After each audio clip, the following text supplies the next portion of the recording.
Think back to the last time you found a job posting that felt like it was written for you. You checked every single box: experience, certifications, industry background. You spent hours tailoring that resume, hit submit, and then nothing. Or worse, a rejection email in 4 minutes. It's frustrating because you did everything right, but here's the hard truth from the other side of the desk: that perfect match is exactly why you're being rejected. By the end of 2025, 83% of resumes will be filtered by AI-driven applicant tracking systems before a human even glances at them. 50% of employers already use AI to automatically reject candidates in that initial screening phase. When you applied for that job where you matched every requirement, the algorithm didn't see a gold star candidate. It saw a sign of obsolescence, someone perfect for a role that is about to disappear. Have you felt this lately? That sinking feeling where you're overqualified on paper but invisible in practice. Let me know in the comments if you've been getting those instant rejections despite being a perfect fit. Because if being 100% qualified is actually making you invisible, we need to talk about what the modern market is actually hunting for. It's not what you think. In the old world, a 100% match was the gold standard. In 2026, a 100% match is an automation target.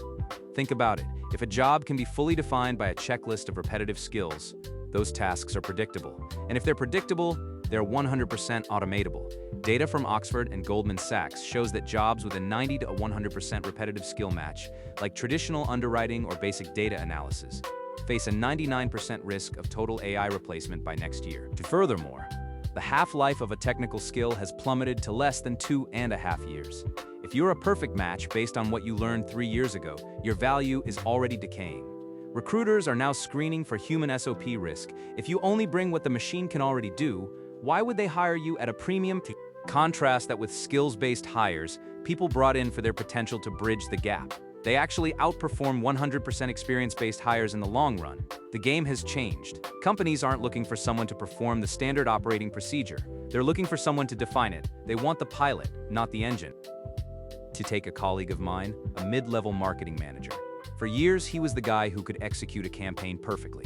He was a 100% match for every job description, making $11,000, but constantly stressed about layoffs. He decided to stop executing and started architecting. He stopped trying to prove he could write the copy or set up the ads tasks AI does in seconds. Instead, he repositioned himself as an AI marketing architect. He focused on how to orchestrate the tools and maintain the brand's human strategy while the machines did the heavy lifting. His salary didn't just go up, it jumped to $178,000, a 54% increase. He did this by intentionally applying for roles where he was only an 80% technical match. He used that 20% gap to show how he could lead the transition into the AI era. We're seeing this everywhere. Candidates with AI-augmented skills command salary premiums between 23% and 56% over their perfectly matched peers. In finance, hiring for strategic growth partners tripled once legacy reporting was automated. These people didn't just survive the AI wave, they rode it to the top. It's the difference between hauling water and building the plumbing. Which one gets paid more during a drought?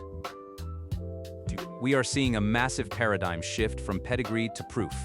53% of Fortune 500 companies have officially removed 4-year degree requirements.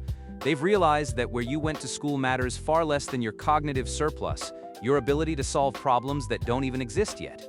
But here's the kicker. 21% of companies now allow AI to handle the entire hiring process, from first screen to final rejection, without any human intervention.